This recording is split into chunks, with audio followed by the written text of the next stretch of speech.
लोकसभेची एकतर्फी लढाई नाही तर जनता सरकारच्या विरोधात असल्याचा दावा वंचित बहुजन आघाडीचे नेते प्रकाश आंबेडकर यांनी केलाय। पंतप्रधान नरेंद्र मोदी यांनी देशाचं वाटोळं केलं असून इलेक्ट्रॉल बॉन्ड हा देशातील सर्वात मोठा घोटाळा असल्याचा दावा देखील त्यांनी केला।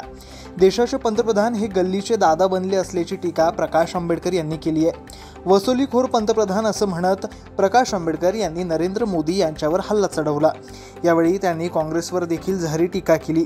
विरोधी पक्षाचा सेना प्रमुख म्हणजे नाना पटोले निवडणूक लढणार नाहीत तर त्या ठिकाणी सैन्य काय लढणार असा प्रश्न त्यांनी उपस्थित केला।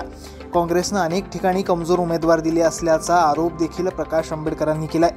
वंचित बहुजन आघाडीच्या वतीनं चंद्रपूर आर्णी लोकसभा मतदारसंघात राजेश बेले यांना उमेदवारी देण्यात आली आहे। त्यांच्या प्रचारासाठी वंचित बहुजन आघाडीचे नेते प्रकाश आंबेडकर यांच्या सभेचं आयोजन मतदारसंघात करण्यात आलं होतं। यावेळी त्यांनी काँग्रेस आणि भारतीय जनता पक्ष या दोन्ही पक्षांवर जोरदार टीका केली आहे। पंतप्रधान नरेंद्र मोदी यांनी देशाचं वाटोळं केलं। एका बाजूला चीन आणि दुसऱ्या बाजूला पाकिस्तान भारताच्या छातीवर बसत आहे। आपले जवान शहीद होत आहेत। मात्र असं असताना भारतीय जनता पक्ष आपकी बार 400 पारचा नारा देत आहे। मात्र त्यांची 400 तर नाहीच 104 देखील येणार नसल्याचं आंबेडकरांनी म्हटलंय।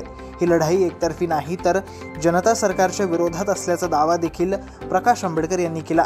काँग्रेस हा जुना पक्ष राहिलेला नाही, काँग्रेसचा मिंदे पक्ष झाला असल्याची टीका प्रकाश आंबेडकरांनी केली। काँग्रेसनं आधी आपलं अस्तित्व ओळखावं, भाजपचे एजंट ओळखावे, भाजपचे लोक काँग्रेसमध्ये बसलेले असल्याचा आरोप देखील प्रकाश आंबेडकर यांनी यावेळी केला।